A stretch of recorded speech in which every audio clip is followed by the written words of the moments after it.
ಈ ವರ್ಷ ಮೇದಿನಿ ಕಂಪಿಸ್ತಾಳೆ. ಸುಮಾರು ಕರ್ಮಗಳು ಬಯಲಾಗಲೇಬೇಕು. ಅವಳು ಹಿಂಗೆ ಶೇಕ್ ಮಾಡಿಬಿಟ್ಟು ಅಂತಂದರೆ ಒಳಗಡೆ ಕ್ರಿಮಿಗಳೆಲ್ಲ ಹೊರಗೋಗ್ಬಿಡ್ತವೆ. Purification stage guarantee.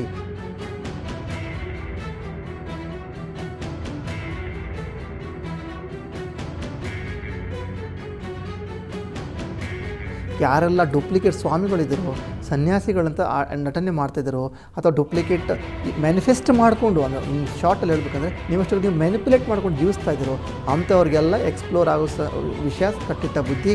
ಈಗಲೂ ಸಮಯ ಇದೆ. ನಿಮ್ಮಲ್ಲಿ ಏನಾದರೂ ಆ ಥರ ಇತ್ತು ಅಂದರೆ ನಿಮ್ಮಷ್ಟಕ್ಕೆ ನೀವೇ ಬಹಿರಂಗ ಮಾಡ್ಕೊಂಬಿಡಿ, ಅದು ಒಳ್ಳೆಯದು. ಬ್ರಹ್ಮಾಂಡಕ್ಕೆ ಈ ಥರ ಒಂದು ಬಯಲಾದ ನಂತರ ನೀವು ಕಷ್ಟ ಅಂತ ಪಡಬೇಕು, ತುಂಬಾ ಕಷ್ಟಪಡಬೇಕಾಗತ್ತೆ. ಮುಟ್ಟು ಮುಟ್ಟು ಮುಟ್ಟು ಬಾ,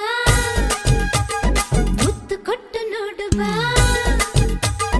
ಮನಸ್ಸಿನ ಆಳವನ್ನು ಮುಟ್ಟು ಮುಟ್ಟು ಮುಟ್ಟು ಬಾ. Year of expose and purification ಅಂತ ಹೇಳ್ಬೋದು.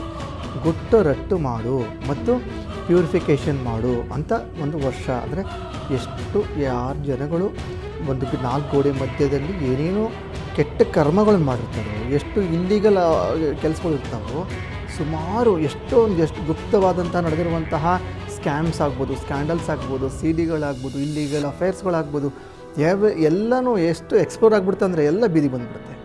ಅದಕ್ಕೆ ವಿಶೇಷವಾಗಿ ಇದನ್ನು ಪ್ಯೂರಿಫಿಕೇಷನ್ ಮತ್ತು ಎಕ್ಸ್ಪೋಸ್ ಬಹಿರಂಗಪಡಿಸುವಂತಹ ವರ್ಷ ಅಂತ ಹೇಳ್ತೀವಿ.